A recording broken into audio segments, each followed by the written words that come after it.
Hello. Hello. Good afternoon, everyone. You have to forgive me. I do not speak French, nor do I speak Spanish. And even the English that I speak, I need to translate it from my local dialect, you know. So it's good to have you all here. We're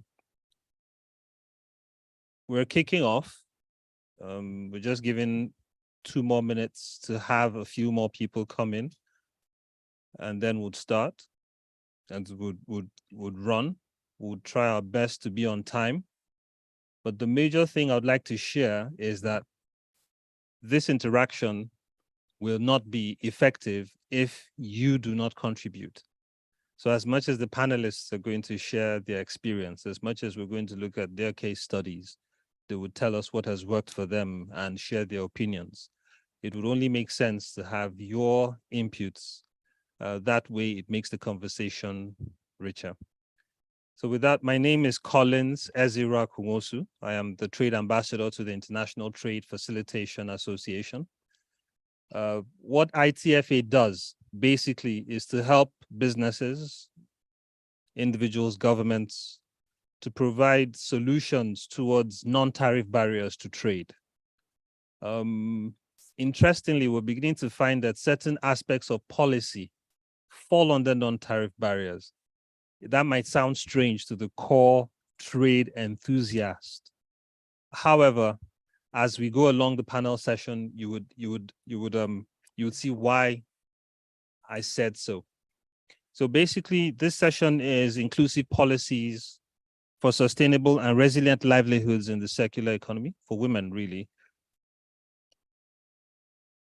And what we're trying to explore is how empowering the rural communities through women boosts trade, boosts the circular economy, ensures that not only are we meeting our SDGs, we're also taking action that impacts climate-related matters. I'll tell you a short story. I grew up in the plateau in Nigeria. There's a state called Plateau State, and literally it is a plateau. And one of the things that happened in the community that I grew up in, Giring community, is that we had meetings. Often we would meet. You know, I recall my father calling meetings of all family heads to discuss matters around security, discuss matters around common facilities like roads, access to water, you know, and they would take certain decisions at their level and take action at that level. Then go to the local government and say, this is what we have done. This is what we need. We need more support. And very early on, we learned that policies are not always at the federal level. They can start, we have our businesses with our business policies. There are policies that occur at family and community levels. And you hear quite soon how some communities have brought together, have enacted policies that are impacting the environment completely, as well as the livelihoods of rural women. So this is a very important conversation. This is a conversation that is timely. This is one that we cannot afford to ignore. And we hope that in the next couple of minutes, we would all share from the wealth of our experience, enrich this conversation, beyond the conversation, take action. Okay? So the panel, the way we would run today, basically, I would introduce the panelists. Thereafter, we'll just do a brief intro and would have them speak a bit, introduce themselves, tell us a bit about what they do, especially in relation to today's panel session. Then we'll take them through some questions to get deeper insights into what they are doing, into how it affects this topic and the rest of us, and things that we can learn from them. Then we'll take some questions from you, comments from you. They would answer those questions. they would do their best to address, the questions and the comments that are coming to them. Thereafter, if time permits, we would have a mini breakout session where at your tables you would share. Some would expect that those at the tables would bring up one thing that they've taken away from the entire session that we could incorporate in what we're doing overall, so that we can leave here with some actionable steps. And if that's okay, I would like to see hands raised to say that that sounds like a plan. Sounds like a plan. All right, so that sounds like a plan. Thank you. So without further ado, I want to introduce Titilope Ojo. Without reading much of a CV, but I'll just share this. Titi is enthusiastic about trade. She's enthusiastic about how we can practically solve problems through the world of trade. She has worked on various projects that are trade related. She currently sits, her profile is in the brochure, so I don't want to bore you with that. But what I can say is here is an embodiment of trade support. Here is an embodiment of women empowerment, and Titi empowers action on all fronts. Please put your hands together as we welcome Titi. I also want to bring to the stage Priscilla Akpasinwosu. She's playing two roles today. She's my wife as well. She's the co-founder of Share Integrated Global Foundation, and she lives and breathes women empowerment at rural levels. And currently one of the projects she's working on is what made us say, hey, we need to have you on this panel to share your experience and what has happened, especially the challenges and how they surpassed them. Often we come and share the good stories, but there are troubles. Each good story is backed by many, many challenges. We want to know how you surpass those challenges and see if we can incorporate them at a larger scale. So please make welcome with a round of applause, Priscilla Akpasinwosu. We also want to bring to the stage Ms. Olushola Sowimo of Okpe Farms. She's a woman of many parts, but what I know her for is I want everyone to eat organic. I want the communities to be organic. I want us to ensure we're not killing the environment. Let's make sure everything is organic. So she's probably wearing organic clothes, right? And biodegradable eyeglasses, right? Yes, okay. So, and again, she's embedded in the communities, working, hands on the ground, working in those communities and doing a lot of work through the women folk in those communities. So she's come to be known as, as a supporter, not just as a supporter. Many of the women you would meet in her community will call her Mama, and for a good reason. So please put your hands together as we welcome Ms. Olushola Sowimo. You're all welcome.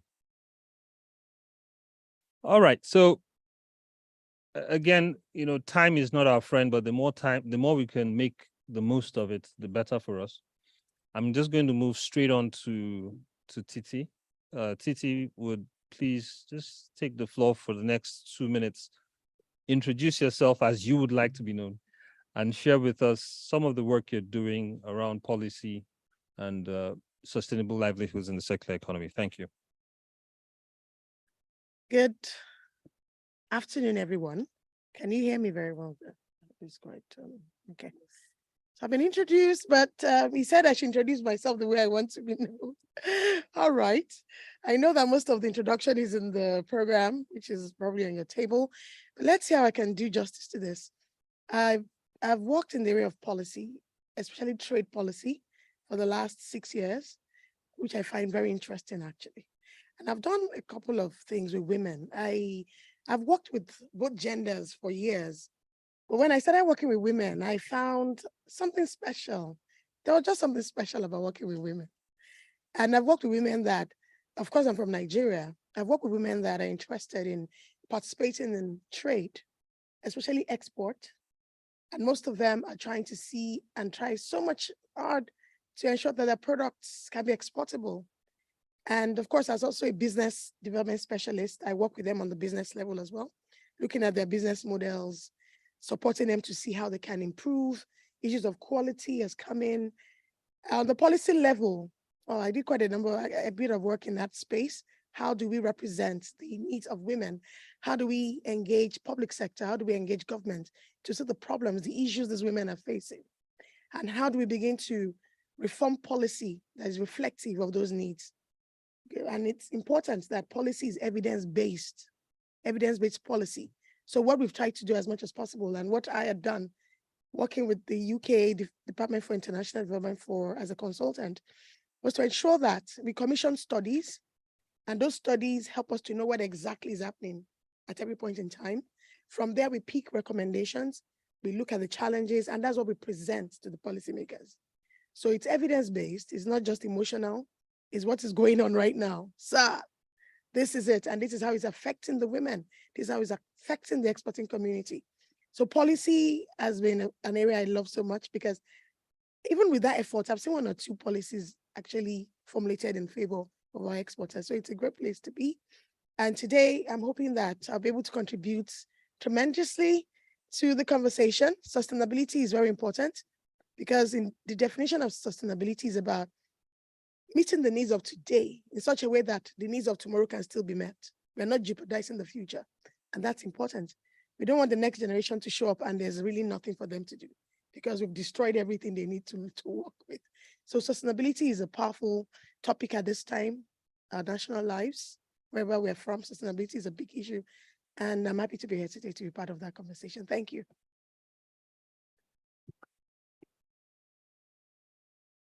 All right, thank you, Titi. We'll probably make you a senator, have to hold elections and put you on that seat after now. Priscilla, please, if you would like to share with us, especially from the perspective of what you're doing currently, your projects. Good afternoon. My name is Priscilla Akwasenwoso, and I'm the co-founder of Share Integrated Global Foundation. I love working with women, and it was because of that passion that I found the village, and I practically took over the village just to work with the women based on what they have in that community, which is share, not just to be able for them to have financial empowerment, but for the women to know that what they have in their community can help them come out of multi-dimensional poverty, as it were, known, in rural areas. And so for that, I think that the conversation that not just to talk, but it's time to take action. I'd already been taking the action, working with these women. And so when we talk about policy, I can proudly say that when you say policy, implementation now is the key thing.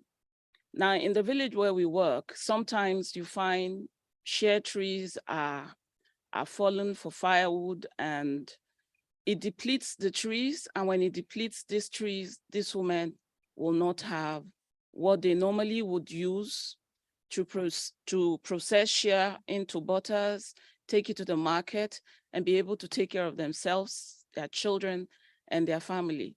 And so when we had this problem, we thought to talk to the gatekeepers, which in those rural areas, because it's in northern Nigeria, we call them emirs. And so in speaking to the emirs, thankfully, he was very receptive, very open, and was willing to see that his community, the women, and even the youth there are able to get success from this production, because that share butter and share butter processing is a very huge market. And so he made a law, and the law comes with a fine of 50,000 Nigerian naira if these trees are cut down. So right now, for him to bring up that policy, implementation is immediate. And thankfully, the number of trees that were there when we started has increased. So it has not decreased because of tree felling. And so I feel that being in this panel to have this conversation is truly an honor. And I hope that we'll have a very good afternoon. Thank you. Yeah, thank you, Priscilla. I'm hearing a few things already from Titi and from yourselves, things like evidence-based policies, implementation versus just policy provision, but we'll get to that. So Mrs. Sorimo, the floor is yours. I started out as a lawyer, and I am still a lawyer actually, but I found my passion in organic farming. My mom had died of cancer at the age of 72, and that got me it got me worked up. So I had traveled out just to find some space. And while I was there, I got an invite for a cancer conference. And I thought, a whole conference dedicated to cancer, I have to attend. I remember telling my sister-in-law then, and she said, but you didn't plan for this. I said, well, I'm not going to miss it for anything. And while I was there, I then realized the importance of food, and particularly food that is devoid of chemicals, synthetics. And I told myself, we were over 1,000 participants, and 90% of them were cancer survivors. That was huge for me, you know, because in my country, Nigeria, people die of cancer like every day. So from that conference, when I got to know that food was a major thing, and organic food for that matter, I got home and I said I was going to start an organic farm. Everybody thought it was impossible. And I was able to find land in a community where they were so receptive. I mean, they took me on like one of theirs. You would think I came from that community. So one of the first things I told them was that I needed to give back to them, because the rate at which they're applying chemicals and synthetics, those in the urban areas believe that the food that comes from the village are supposed to be better, you know? And I said, we're deceiving them because what we're doing is not the proper thing. So the first thing I got us to do was to actually I then met with the university, an Agric university in the same state, Ogun State, and we held a program for them where we were able to demonstrate to them the impact of the chemicals they were using in the food they were producing. And I think that was what endeared me to them. So since then, we have done quite a few things together, and I'll be happy to share more with you. I'm glad to be here. Thank you.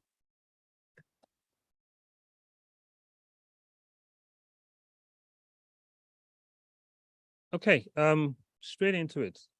And this is for any one of you to answer. You know, would like to hear from your experience, from the work that you're doing currently. You know, how crucial has policy been in shaping the results that you have? You know, how crucial has you know, the existing policies been in the impact on the work you do with women and the sustainability of that? So remember, we're talking about the circular economy, and we can't do this without certain rules being in place. So if you would care to share, any one of you would love to hear that.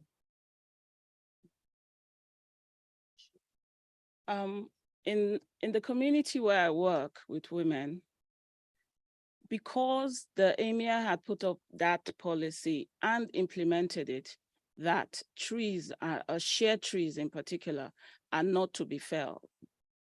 So I thought, now, normally villagers, if there's no stopgap, they're going to go back to tree felling.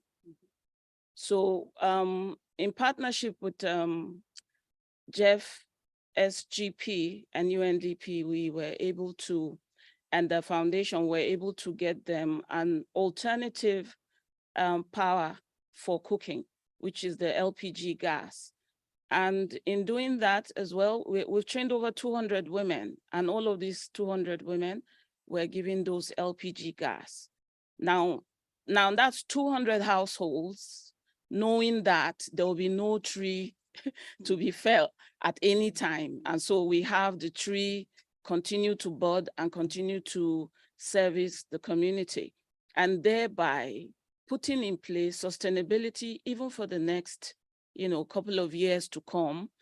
And as we go on, we see if there's any hiccup anywhere, we try to see how best to be able to cover that so that the environment is healthy, not just the environment, but the community where these trees are, I think. Thank you. Thank you for sharing. A bit of twist on that, because what you shared with us is policy at the rural level. So this is the community heads, the emir now saying, we have put this law in place, and because it affects the women and it affects their livelihood. Okay. So would like to know if any of you have had similar experiences and how you think that policies being enacted at any level creates inclusiveness and sustainability in their livelihoods. Okay, we're talking about inclusion here, and we're looking at inclusion as a value chain, really, because if it's like the women, they are the primary level of that whole chain of production. So it starts with them. So let's look at the share women, for example. I've also done some work in share some years back, and I realized that while we're taking them on quality, the issues of quality, those that want to buy the share in the city, they want quality share. But the share trees are not in the city. The share trees are with the rural women. So it was important to empower the rural women to process, pick their nuts and process, and at least to a certain extent, very good quality nuts and good quality butter gets transmitted to the city. Okay. So at that point, we had those that were like, okay, you know what, after this project, I want to be buying from the women. Now look at it. Quality assured from that level, from that primary level, it affects every other part of that chain, whether we like it or not. So if you look at even quality, if you look at policy beyond the rural community, and we say, okay, we're going to put a policy in place that share butter has to be of a particular standard, grade, a particular grade, it will still drive down to where it's being produced regardless. So it will become like a demand-driven thing, more like a push-pull, but in this case, it's a pull, and there's a push as well. So it's like a push from the women, the rural community, a pull from the guys in the city, because there's a policy that says that every butter that you have to sell in the capital, for example, must be of this particular quality. Even if you're going to process further, you want to ensure that whatever you buy from the rural community is of a certain level of quality. So when we talk about policy, really, first of all, it should be inclusive because everybody in the value chain has a role to play. It doesn't just stay with the elites. No, it percolates down to the rural woman that produces it. And we can actually ensure that quality is assured, even for the guys in the urban centers can actually ensure that quality is assured truly, because they know where it's coming from. They know the source. So they also want to ensure that from that source, quality is assured. So really, policy that is inclusive is demand-driven. And if at any level where we want to institute that, it will still get back to the rural community, where the primary production even starts from. And indeed, we need to start thinking about it that way. Not anyone in isolation. Everybody should be inclusive. So if we say this is it at this level, we know that it's going to get down to this woman. And the woman knows if I don't do it well, nobody will buy it at that end. So it becomes an end-to-end kind of thing. And that's what inclusiveness is all about. Everybody in the value chain now would have to conform to the quality issues because the policy has been enacted that says quality has to be assured throughout the value chain. So that's what I have to say for now. Excellent. I think before you lend some light to this, I mean, what I'm hearing is that we need to recognize whatever is done at any level impacts the other. It's not in isolation. So if those who want a certain level of quality say, we want this level of quality, however, you need to assure me that you're not harming the environment. So there's evidence to show that you're not doing so. I'm happy to pay a premium perhaps for that. Everyone in the cycle has something to show for it. But before you add to this, I would like to know what challenges do the women face? Because it's not easy to meet standards. I mean, if you want to get certification, it has to be third-party certification.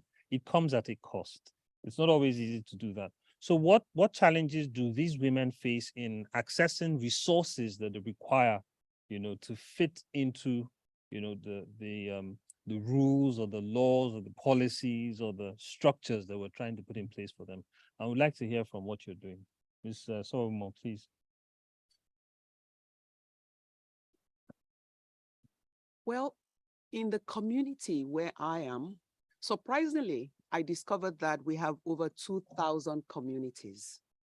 I was stunned. I didn't know were that many. Apparently, some of them are completely cut off.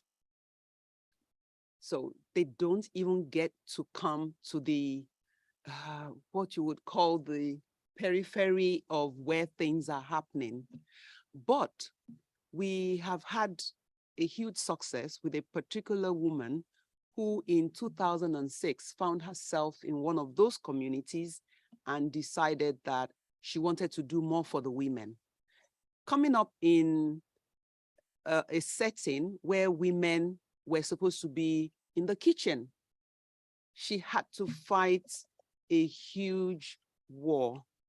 Luckily enough, they have a kind of judiciary, even though it's local to them, it's actually recognized by the state government.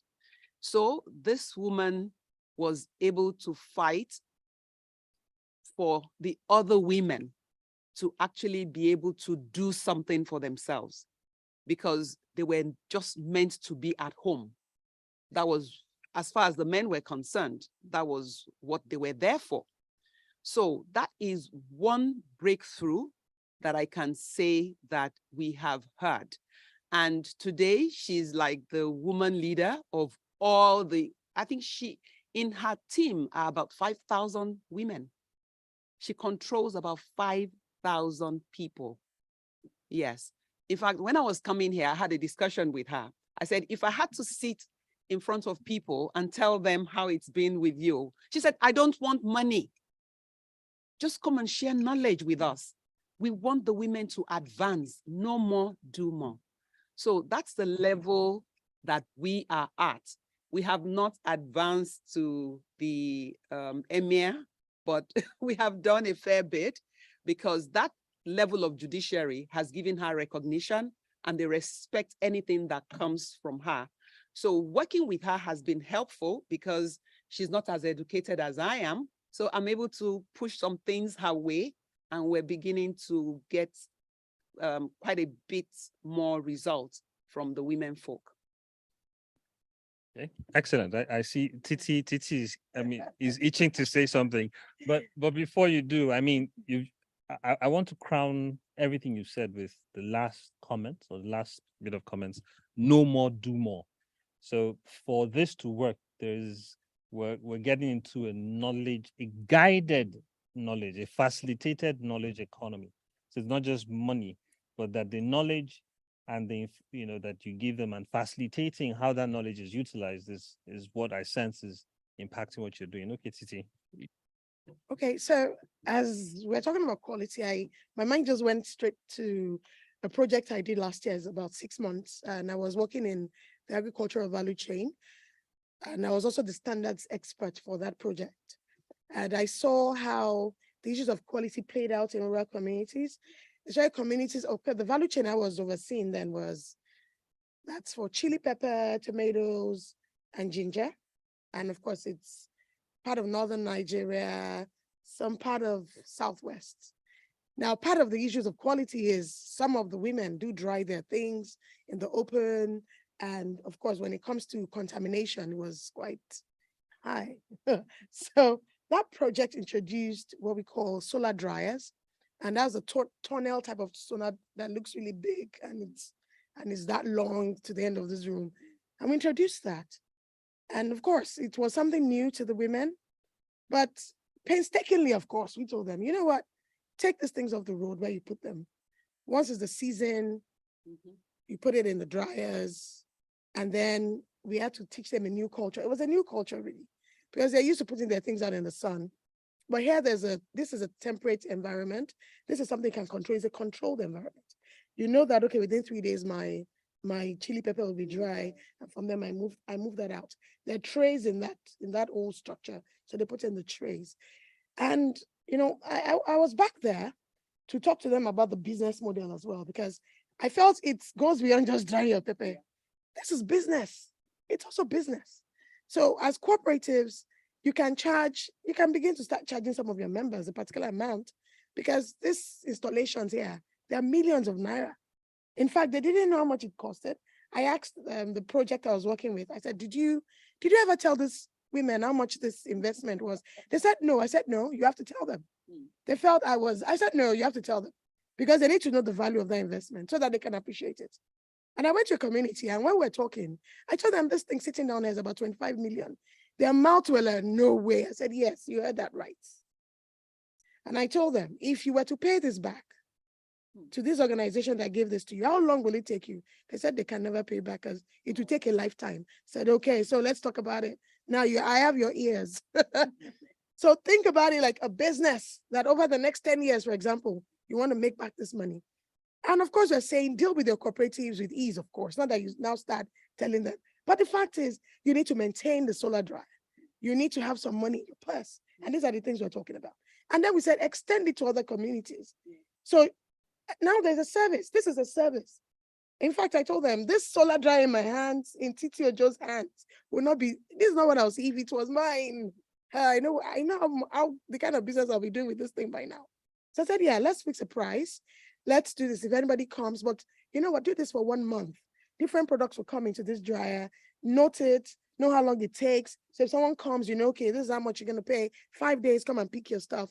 If the person comes in, he doesn't come on time, build the storage, put it right there, free the space so that other people can bring in produce. And I started seeing them doing this truly. And I told them too, I said, see, we're talking about also being able to export your product. We want clean products. I can even be someone that will talk about this product everywhere I go. If I want to start exporting dried ginger or dried chili pepper, I can always buy from you now that I know that this is done in an hygienic situation. Now I saw how they caught up with it truly. And in fact, if you see the ledger, what they call that, I went again one time, I saw, they told me this is how much we earned last week. From people coming to dry. I said, yeah, you guys are getting it. You're getting it now. Now we moved them from drying their produce in an open area, okay, to in a controlled environment where it's clean, all the elements that have affected this process are totally gone. So I gave them a challenge as well. I said, you know what? Over the next year, for example, we can bring in NAFDAC. We have certifying agencies that need to certify what you're doing, ISOs. We can begin to look at certification so that anything that comes out of here has a seal of a particular standard. And we can talk about your produce everywhere we go, that is being produced, is being dried in a clean environment. And then anybody can buy this from you because we can say it is what you do. Yeah, the issue of sustainability, yes, will be another conversation because I want to go back maybe in another year and still see that they're doing this well. I know the issue of batteries get stolen, solar panels, and it becomes such a big deal to replace them. That could come up. But of course, the business model is to let them know that you will need money.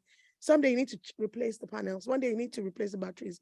That's why you need to run this as a business. And they've understood it. And they fix the prices themselves. So I didn't come and say, do it this way, because I'll be thinking about it in my city, with my city brain. So I told them to go do it themselves. And they arrived at something that was quite affordable for everyone.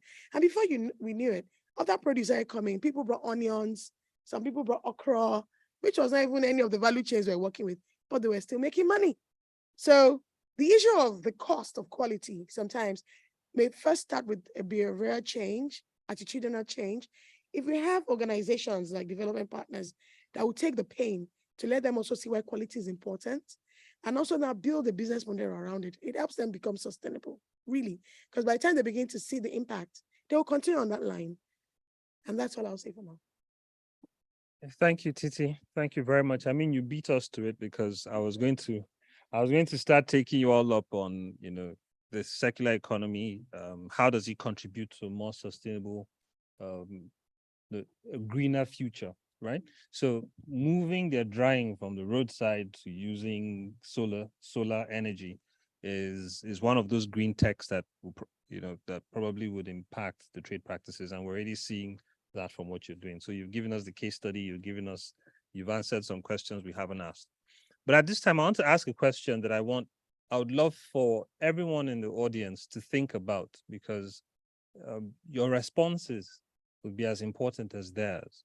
And this would be, what role can international collaboration and trade agreements play in creating favorable conditions for rural women's participation in circular economy activities. Like what she shared with us, they couldn't afford on their own. It would take them a while to afford the kind of equipment, to pay for that kind of equipment.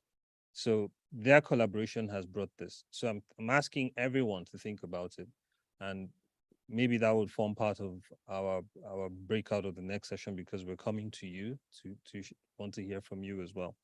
So Priscilla, do you have similar experiences with the women in terms of tech, in terms of supporting them with the rural level, and it's now impacting them on the trade side of things?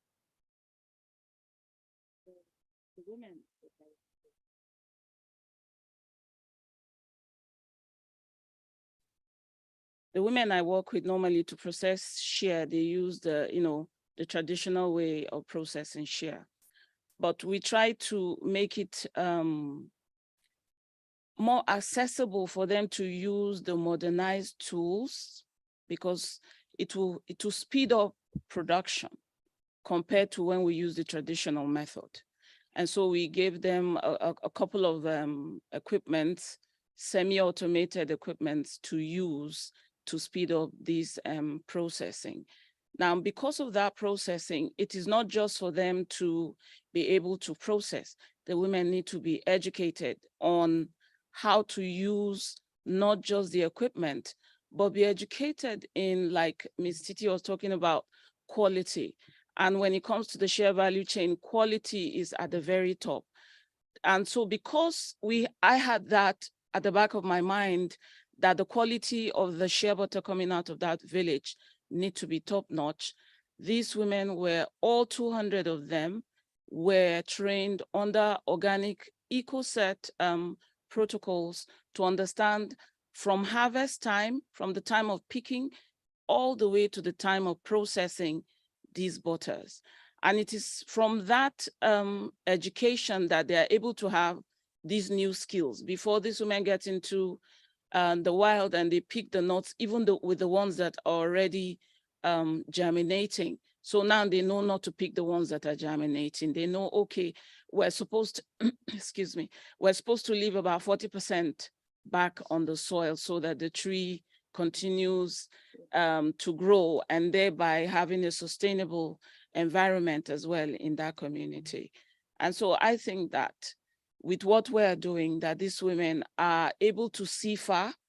And that is why when it comes to what the question you're asking before going to the breakout is that we now think for them to have that access to market is to offtake what they process.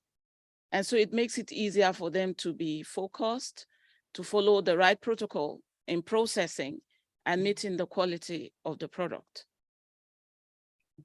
Okay, so you have seen the future, and you have answered a question I was going to ask next, majorly about creating access to markets and creating access to finance. How do we do this? But in all I can hear so far, you all have talked about culture shifts. So there needs to be a mind shift. You've all talked about charity, in a sense, talked about charity versus trade. So let's look at this as a business and not just charity. We're not here to give you aid, but we want you to actually run your businesses. And sustainability for the future.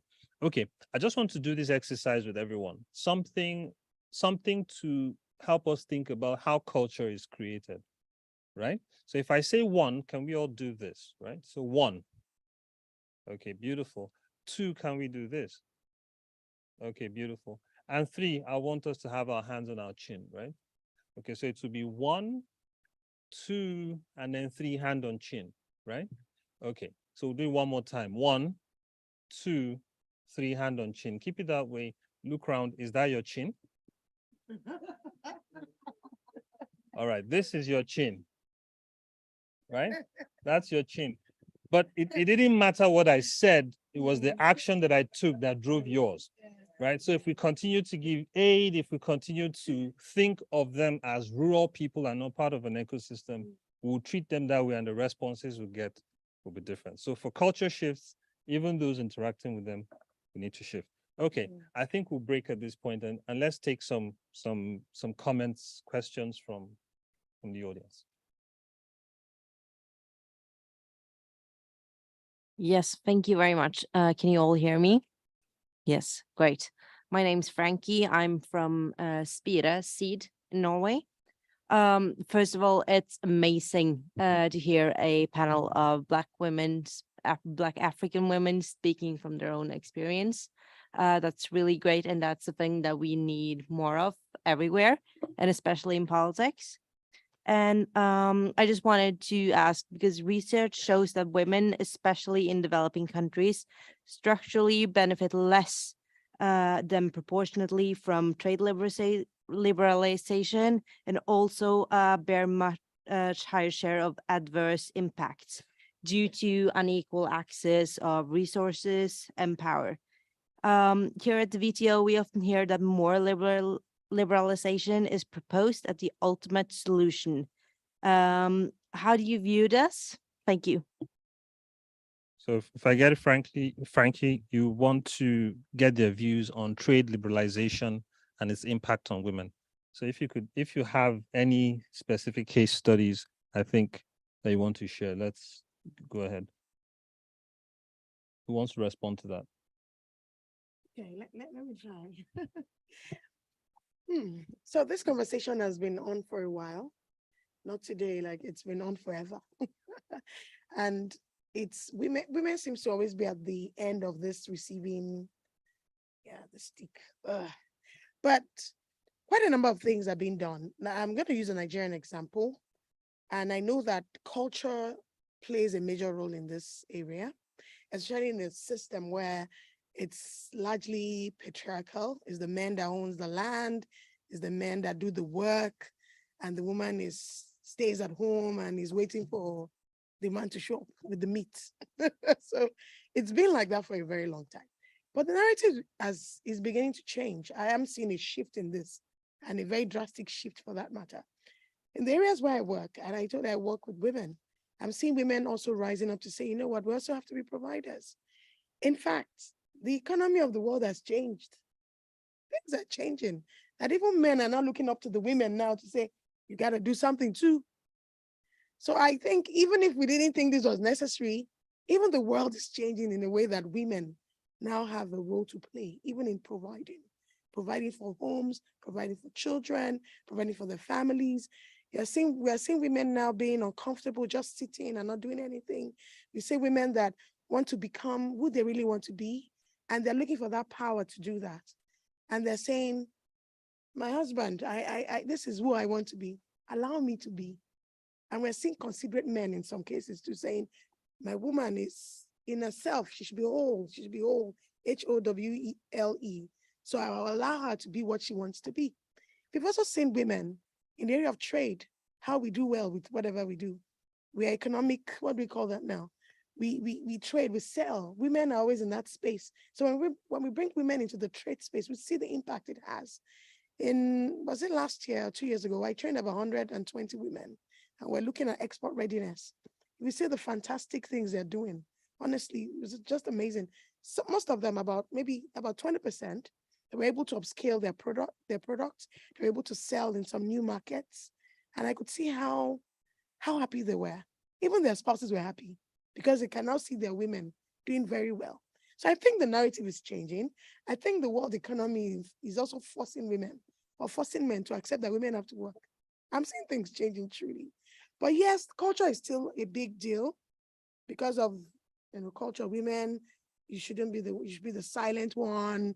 You should be the one that sits at home.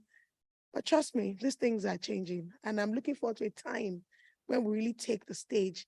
Yeah, there's the issue of equality. We're not saying we are men now. No. But we have our own contributions. And our contributions are beginning to count. I'm seeing that happening, truly. All right. Thank you. Okay. So thank you, Titi. I think basically, if I get it right, what you're saying is that trade is emanating at the point of need. So need is driving trade, and as a result, everyone is getting involved. Every family member is getting involved. And more women are getting involved in what comes to the table. As a result, business is being done, and whether it is globally or at the rural level, we're having more involvement. So it may take a while, but it's already on the way. And we'll see more of that on the continent. So thank you, Frankie, for that question. Yes, please. Yes, hello. My name is Joy, and I'm the founder of Africa Women in Trade. As you can hear, the word is a lot intense because we all deal with women, over 4,000 in trade. But my question here is about the circular economy, the one that in the discussion at the moment. As you know, the women on the ground, they have been actually existing for a long time with the circular economy without really going into the formal way. So how are you documenting this? Because circular economy within the small groups of women is quite amazing. When I talk about that, I talk about the technologies, even advancing themselves to technology, but even before technology came in, or even existing in some of the countries, they're still doing a great amount in the circular economy. But how are you tracking this? Because it's something that I think most of the government is untrackable, but it's doing the work that it's supposed to do on the ground. But how can we bring, especially the rural women? Joy, that's a very key question. So the question, ladies, is how are you tracking this? So how are you keeping the records? I know you just mentioned the percentage of the results you got from a project. So we'd like to hear if both of you please share. I would like to share a particular case study that I got to know about, and it's a very interesting one. It's in Niger State in Nigeria. So they decided that each child would have a meal in school. And this was to help the mothers, because most times these women are not as active because they also have to provide food, go home, make food for the children, and then that disturbs the length of time that they actually spend at the market to sell their wares. So they devised a method whereby the mothers were trained on cooking skills up to a certain standard. And from there on, food safety and all of that, it's a huge project in Niger State. And the mothers were trained. So guess what? The mothers were now the ones cooking the food for the schools. And they went further to actually ensure that the very rural women were the ones growing the food. It's a project that when I heard about it, it gave me a personal concern that if people are tracking this and are able to measure it, then I probably have work to do in my own community. So when others are getting it right, they send the feelers to those of us who are among such women to try and do a lot more for them. So that's the case study that I have found out, which I'm happy to share. Thank you. Thank you for sharing. Priscilla, wants to put a word in on this? Yeah, some of the tracking, like for me, we've spoken to the state government about what we're doing in these villages with these women. The same thing also with the local government areas. We're also speaking to private organizations on what we're doing. In one of the cases, we bought a tricycle to the village, because the share is in the wild. To get up, and the village where I work is in Nasarawa State, so to get up to where the trees are in abundance, you have to climb, and there are a lot of bushes, so you climb up. But with the tricycle, it makes it easier. Now, when I got to the village, none of the women, over 200 women, nobody could drive. They couldn't drive anything. They couldn't. So what I did with one of the youths was to teach one of the women how to drive the tricycle. So currently in that village, she'll be the first woman to drive a tricycle. which the men were even amazed that she's going to learn how to drive that. Now that is being documented so that it can be replicated even in other villages, and it can spiral down to other states as well. So I feel that those tracking, it's like for my foundation, I feel that with proper documentation and having all the people who are supposed to be in the know of what is going on in these villages, we could have all of those tracking, in one place, which one can easily go back to as time goes on. Thank you. Titi, go ahead. Okay, so quickly, you talked about tracking. We should just make it a standard that we track.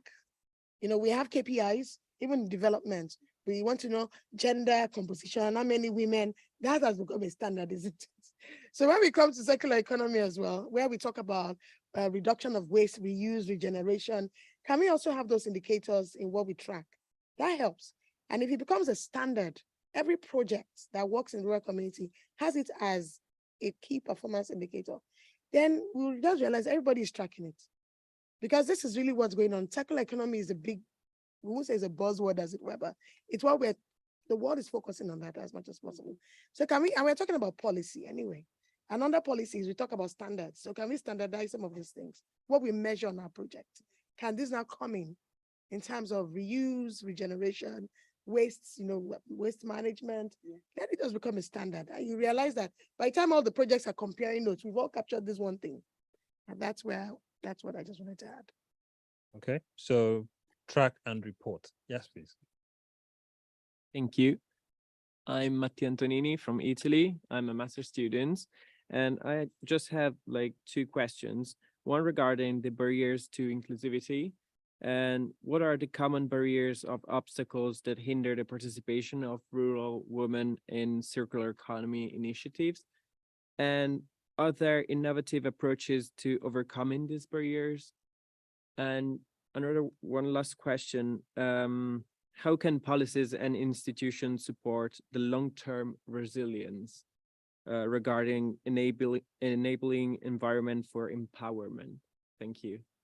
Okay, so barriers to participation, policies that would create inclusion, and how can we, when I say we now, we're talking about individuals, governments play a role. So basically that sums up your questions. Is that correct? All right. Ladies, floor is yours.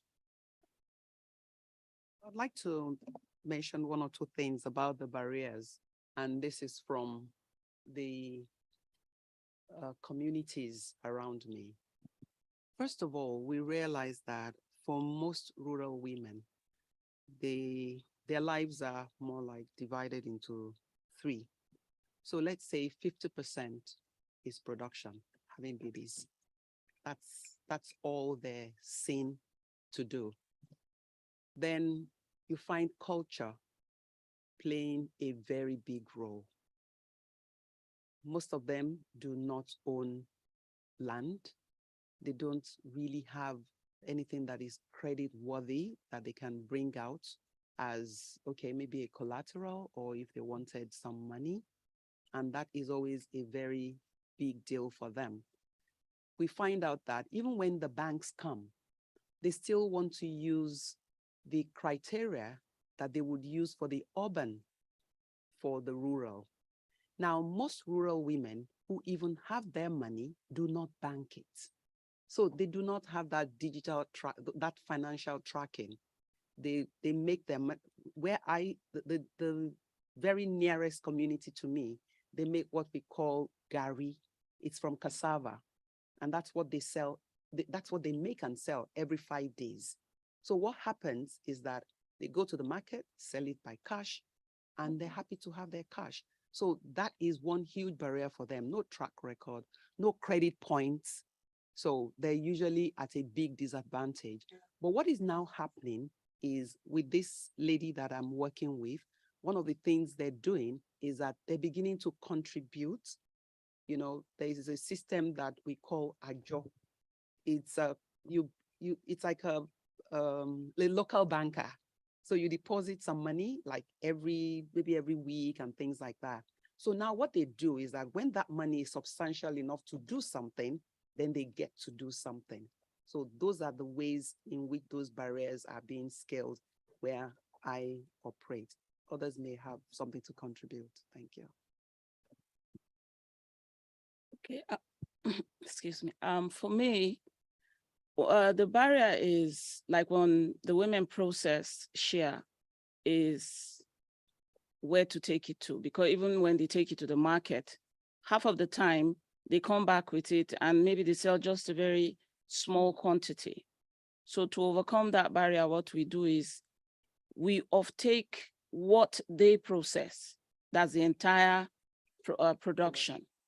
Now, we also encourage other businesses who are buying share to also come in and buy off what the women process.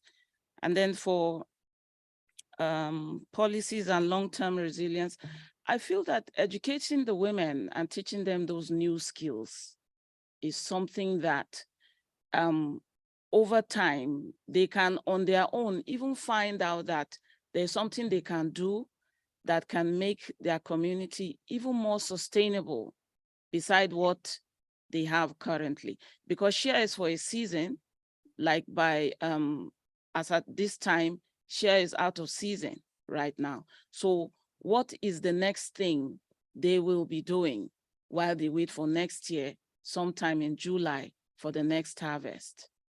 So we're already looking at that, where there's other cash crops that they can be doing to help them to be able to sustain them for that period up until the next season.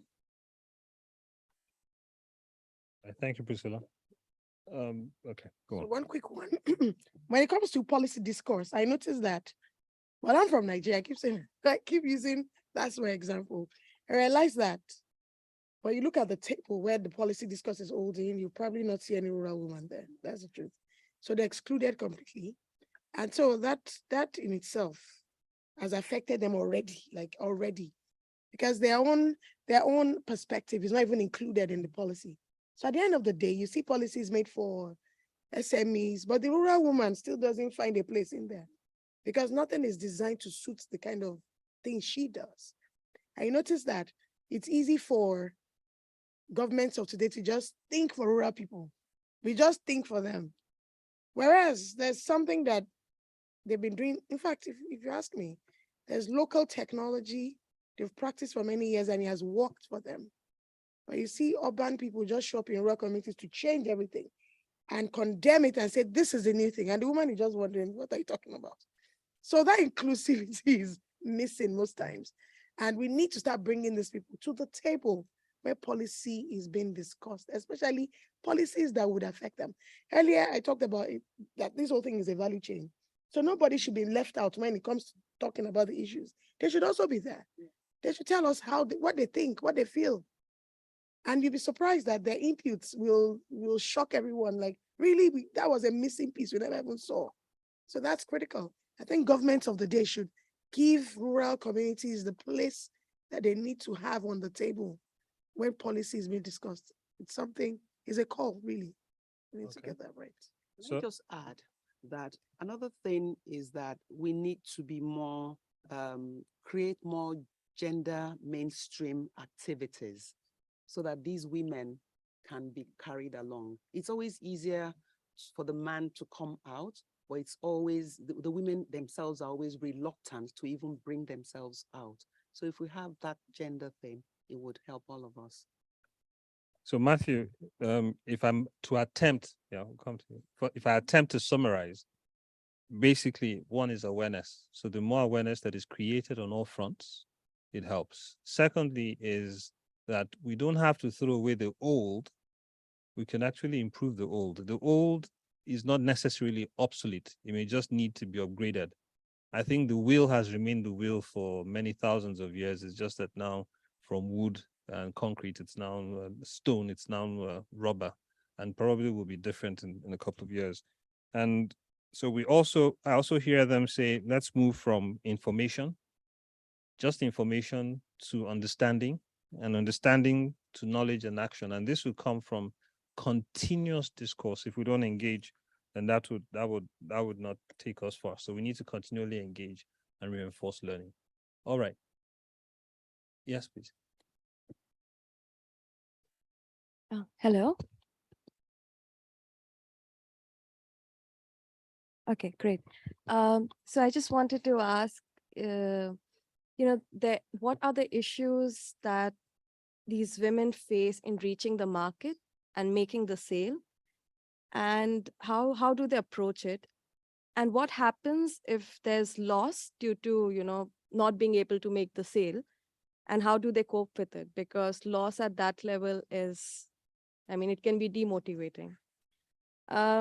Secondly, I also want to ask that you mentioned about a woman leader who inspired a community. So these women, I assume, also face a lot of economic challenges at the level.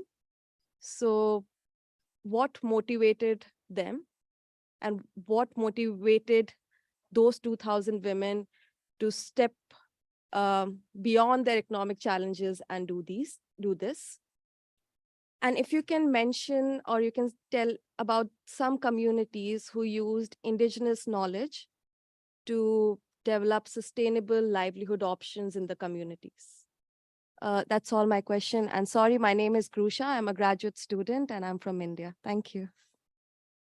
So thank you, Krusha. If I attempt to summarize your questions, so it's easy to take on, is basically what are the issues or challenges around market access? And how do they deal with loss in case they encounter loss? So if there are any insurances against loss.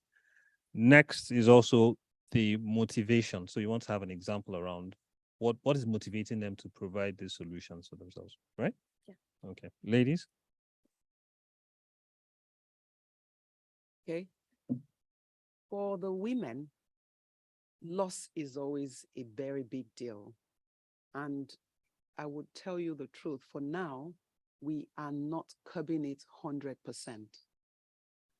This is because the ones in my own area go to the market every 5 days. It's not a daily market. So many times they produce the cassava enough to go and sell at the market. Before I got into the scheme of things with them, I felt that the quality of the, let me use the word Gary, you can understand, that's a local name. I immediately felt they needed to do more. So I went through their process. I just sat through their process and realized that they were not washing the peeled cassava enough. And if you don't wash it enough, then it's likely to have a bit of sand in it.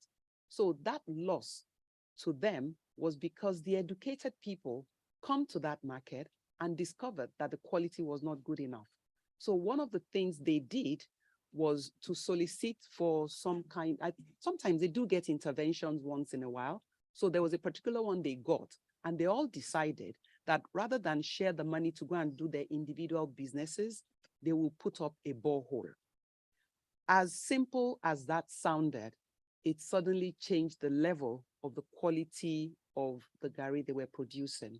And now they actually have like a whole hub in the market where they all sell. Because it's a dried product, if they don't finish selling it, they take it back. So the loss is not, it's not like it used to be when it had to do with quality. And what we've been doing is also to drive markets their way. So we tell people in the semi-urban areas around them to please shop with them. Then you asked about the motivation for the lady who I said is the leader. Now, this woman said in 2006, she herself got some kind of help that made her realize that if as one person, she benefited this and it changed her life this much, then she can imagine if she's able to do this for many more women. So one of the things that she has done is she goes to the they know her in the government offices. She would always go there to go and campaign and canvass for the women. They hold their meetings. She has 2 cooperatives that are very active. You are either in one or the other, and they are very active. They're known to the government. So with that, things are happening. It's just that it's a bit slow. Maybe one will want something bigger, like when my sister here spoke about the dehydrator. This has always been my own personal dream for this community, because some of the things they return home, if they could dry them, for heaven's sake, then they won't be a loss. If you harvest vegetables and you don't finish selling it, it becomes compost. Then you spoke about the indigenous knowledge. Because I practice organic farming among them, I have been able to educate them, to let them know that almost everything they think is waste is actually compost, and it could go back into their soil. So we've taken them through some level of knowledge to know that many of the things they throw away before, they do not need to throw them away. So they be gradually, some of them are building their soil back to get soil that would give them nutrient-rich produce. So that is one area that I can definitely say that the indigenous, in fact, when I first got there, I sat down with them and allowed them to educate me in what they do.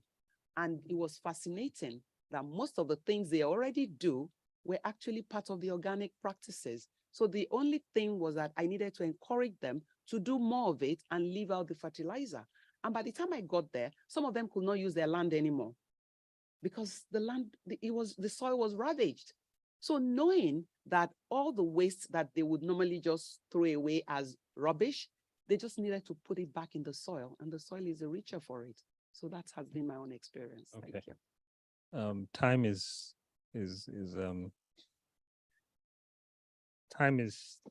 telling us that we need to do something else. I want you to hold your thoughts. Please share.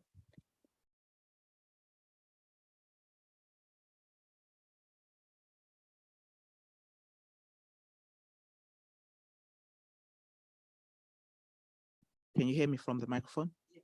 Oh, okay. So my name is Gbemisola Ajayi. I'm a digital transformation consultant. I'm not a farmer, but of course I'm interested in women issues. You've talked extensively about different policies that have been enacted at the rural level. And the big elephant in the room when it concerns Nigeria is security. In your experience, do you know of any policies that are in place to help or support these women? Because we're talking about inclusive policies and sustainability and livelihood and empowering women. Are there any policies that are helping women to ensure that, you know, there's continuity in what they do in terms of ensuring that they can farm securely, safely, without threat to their livelihood and in a sustainable way? Because it's actually an issue in Nigeria. Let me say that I will be more a target in the rural community than the women themselves. They are relatively safe because they're seen as part of us. So when you talk in terms of security, it will be someone like me, all dressed up, driving down in a Hilux. That would be a target. But personally, I farm in a very safe community. Touch wood. We haven't had any situation that would erupt because the men are always on the move. They have their groups, vigilante groups, and we pay a little stipend just to secure ourselves. So that is my community. It could be different elsewhere. Let me also say that security is local. So I think one of the things we're not getting so right, for me, my view is we feel security has been provided by the federal government. The president is sitting in the capital, and the insecurity is in your village that is about 15 hours away from the president. So security is local, that's it. And I think our communities need to take it that way, to say we have a role to protect ourselves. The days, well, I grew up in a place where we had vigilantes, and every night they came out and they would be beating a gong and all that. We knew they were there, and we barely had anybody doing anything or shooting someone, really. And suddenly everything just went upside down. And we're going back to that point where we started from now to say security is local. And that's why we are now beginning to have local vigilante groups now saying we have to take back our security. So the call really, it's on us as local communities to ensure that we guard our communities. Really, we must get people that can come out. And so many things are coming up too. In terms of security, they're saying, are we using, what kind of weapons? Now people are bringing in their local intelligence to fight. And it's all welcome. So that's where I'm going to end this. So I think you can wrap up just a minute, just 1 minute to wrap up. So the time is.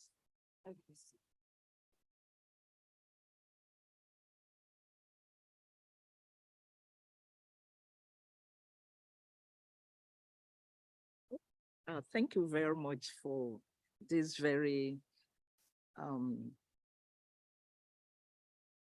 intelligent discussions. I was just thinking, going back to the title of that, what role do you think intersectoral actions would play? Because we are talking about sustainable livelihoods. Amongst the women you work with, what role will intersectoral action play? Will it move them more forward or whatever? Thank you. Okay, so if you permit me to take that, okay, Priscilla, if you wrap up, then I'll just give us your words. So it'll be that we've heard from all of you. Then I will take that and use it to wrap up, if you don't mind. Yeah, go ahead, Priscilla. So when it comes to policies of empowering rural women for sustainable livelihoods, which is something that my foundation is already doing, it is not just to follow policies, but it is that we take action for these policies to be implemented, because we're talking of livelihoods of women with children in areas that sometimes government do not even get to. So if we at private sector are able to get in there and do what we can so that they are able to have a sustainable environment, a sustainable community, then it is for us to make sure that those action does not just stop at words, but at what will make them to continue to have a livelihood that will sustain the communities in generations to come. Thank you. Thank you, Priscilla. I think we can wrap up with your question, really, because what you're asking is why we're here. This is not a one-man show. It's not for Priscilla or So Are We More to do. Neither is it for the government alone to do. But everybody along the value chain needs to say, I will play my part. I recognize that what you do affects the next person. It's a domino effect. So we cannot, at this point, say intersectoral activities will not have impact. Indeed, it will have. Perhaps what we'll need to do, as Mary mentioned, I hope I'm getting her name right. Was it Joy? Right? Joy, sorry. Joy mentioned is we need to measure. And as we begin to measure the impact of these intersections, then we'll begin to see more of its effect. So if it's in tech, how is tech supporting this? If it is in logistics, how is the logistics supporting what you're doing? If so tech can affect everything, logistics can affect everything, policies will affect everything. So the secularity of what we're speaking about goes beyond just waste and reuse of waste and all. It actually goes into the entire ecosystem, recognizing people as they are. With that, we come to a close. Really, I think we would have loved to have these conversations continue. I know I asked a question and said that we'll tackle that question. What I would love for us to do is we have at the back, we have our LinkedIn page. You can scan that, connect with us, and give us your answers to those questions, because we'd love to have those responses as part of our report, our take home. And we want to keep you abreast of what we continue to do, so that the conversations, they're taking action. We want you to continue to take action. We want everyone to take action and see how whatever you're doing from your side of the pond is something perhaps we can modify, and localize and make the best out of. So with this, we'll call it as we've come to a close. If you don't mind, would love to take a photograph at this end. Just take a group shot. Just recognize those who are here, and say thank you all for coming. Let the conversations continue.